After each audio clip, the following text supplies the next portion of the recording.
Welcome back, and I'm here to give you my iPhone experience with the 12 Pro.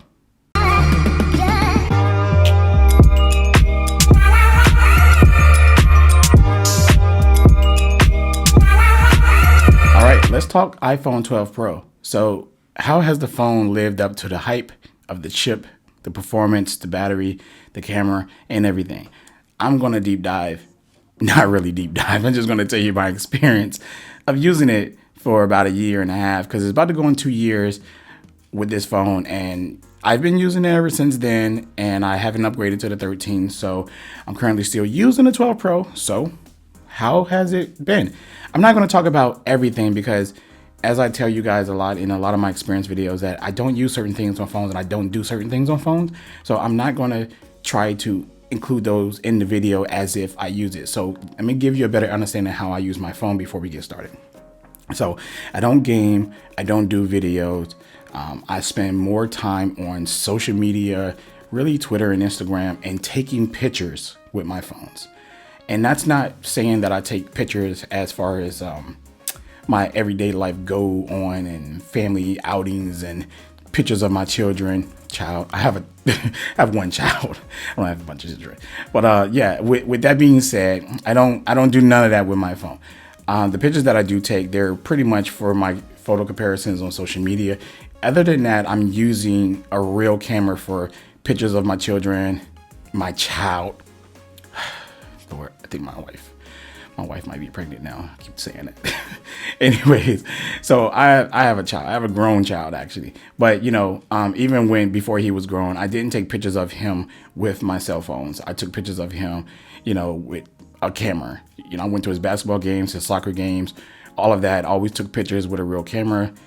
That's just me. I'm one of those type of people who prefer a real camera for my memories, lasting memories, than, a mobile phone. A lot of people say it's the camera that you have with you. Yeah, I get it. But I always have a camera with me. So that's that. Social media. I spend a lot of time on social media. And yeah, of course I make phone calls and texting people and stuff like that. That's a common thing on phones, right? So that's pretty much what I do on my phones on a daily. So as far as like everything else heavy, I don't do anything else heavy on my phone. So my use case is completely different from the next person's, because not everybody do just those simple tasks on a phone. They're probably using that phone as their pretty much workhorse for everything. And that's not me. So with that being said, let's talk about the battery. The battery life on it is really bad. It has degraded a lot. I believe that it degraded within the first year of using it. A lot of people said that the battery life on the 12 series was already bad out the gate. I guess I wouldn't know. I wouldn't really know, because I just told you my usage. I wouldn't really know. If I was a gamer and I did a lot of video, then maybe, yeah, I can see what they're talking about, but I don't.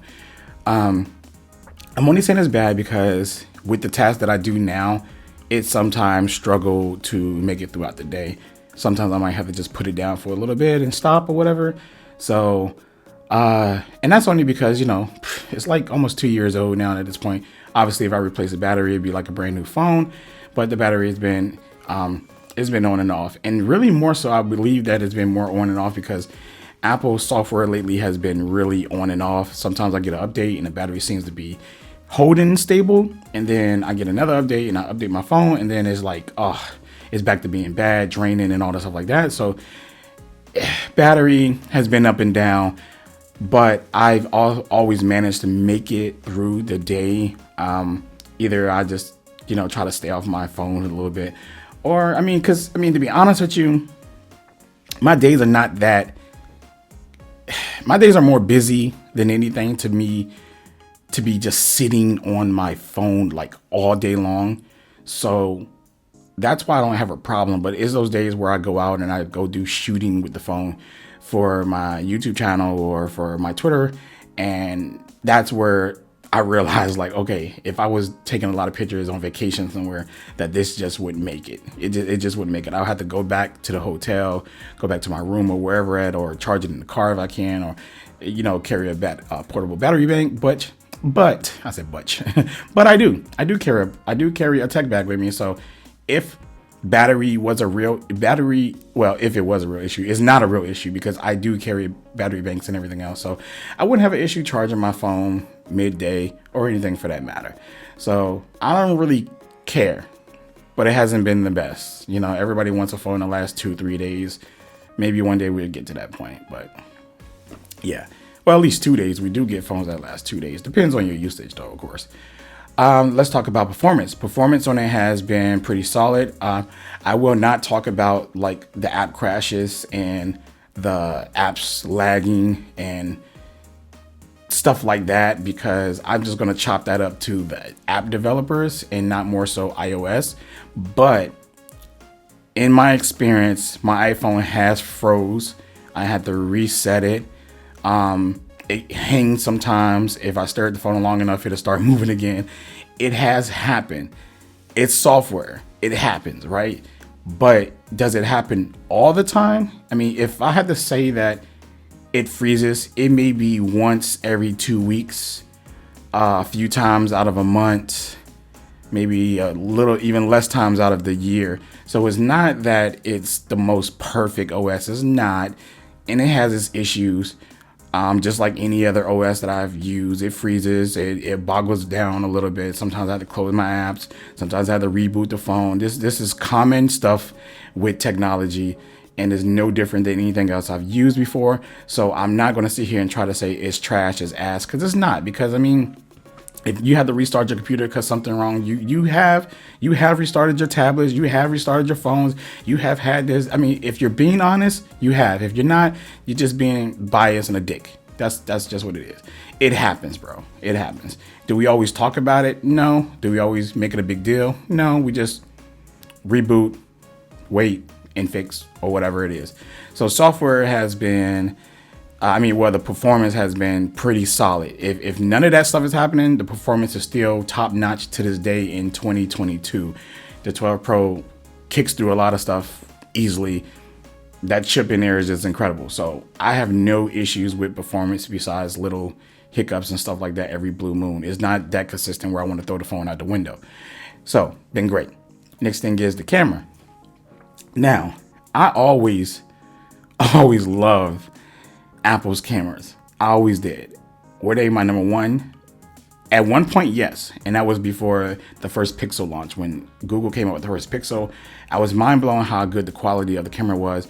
And since then, Pixel has been always number one for me. But this is not about that, right? I want to just talk about how I feel about the camera today. And the reason why I brought the Pixel up is because of the real tone situation. It is a real thing, and for the longest, I've never really paid full attention to my skin tones when I took pictures or selfies or any pictures I took with the iPhone of myself. And now that I go back in my Google Photos and I look at all my iPhone pictures over the years, I mean, all the iPhones I ever owned, and I owned all of them but the 5C and the 13. And I just be like, oh, wow. It either make me yellow or it makes me kind of orange. And I never noticed it.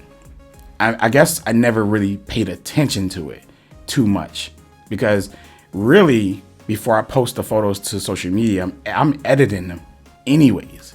So therefore, because I'm editing them, I'm kind of shifting my skin tone away anyways, because I do some kind of creative style to my photos anyways or whatever that is not the normal colors as you see natural, because I don't like natural photos. So I guess I never really paid attention to it. But then I got the Pixel and then I'm like, whoa, Apple, whoa. So I go back and look at my pictures and I'm like, this ain't it. This ain't it. I ain't liking it. But besides skin tones, the iPhone takes phenomenal pictures to this day, and it still does. Let's be realistic again. The iPhone can take bad photos. Any phone, any camera can take bad photos, realistically. Okay? So this bickering back and forth about the best, there's no best out there. The iPhone gets the job done. The Pixels get the job done. The Samsungs get the job done. Nikon, Canon, Pentax, Did I say Pentax? Nobody buys that. Fuji, whatever. It gets the job done if you know what you're doing. It gets the job done. So I have no real issues with the iPhone's camera. And yeah, I know that iPhones are notorious for like failing HDR.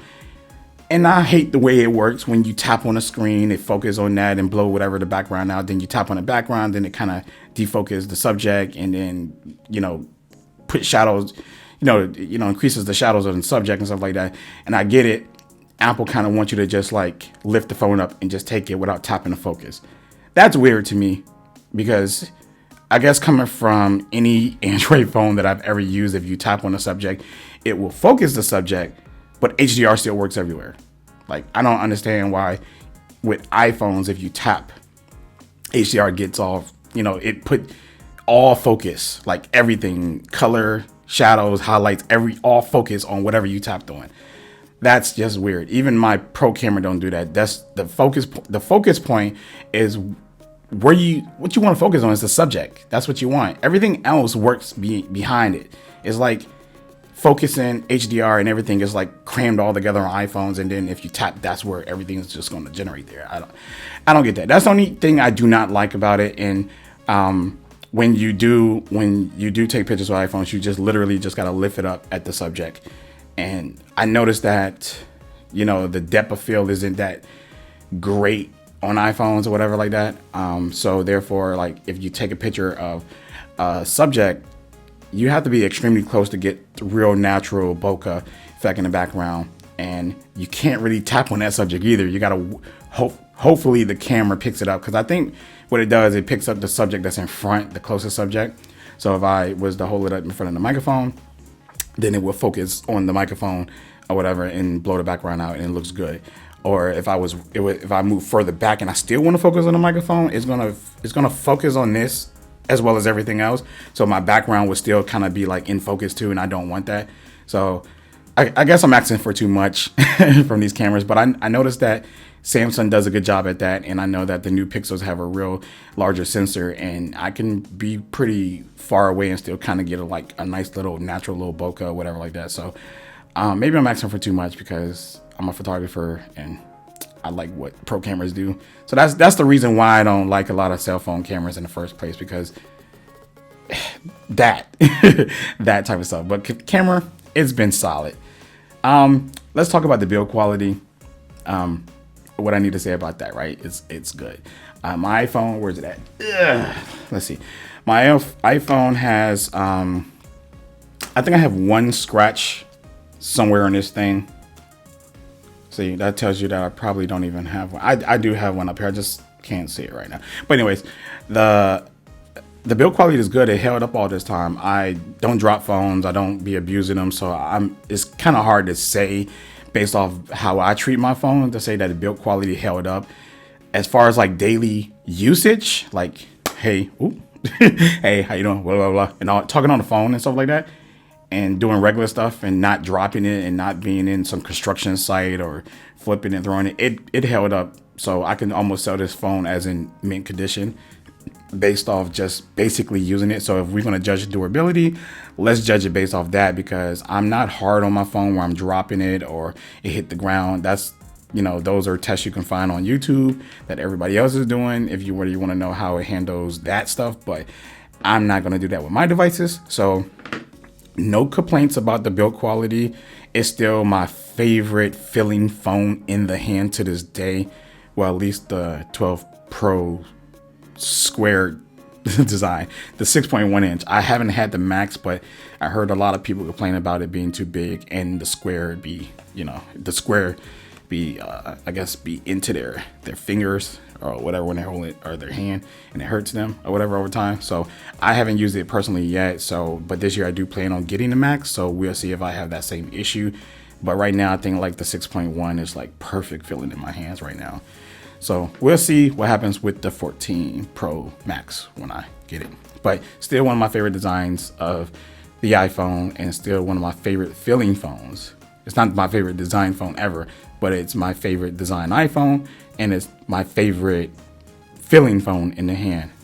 Within, sometimes I grab a Galaxy phone and then I'll be like, wait, maybe I like this one better. I don't know. I'm conflicted a little bit, but I do know I love the way the iPhone feels. So, with that being said, let's see. We talked about the camera and durability, and we talked about. I think that covers everything about the phone. Oh, and software, I guess.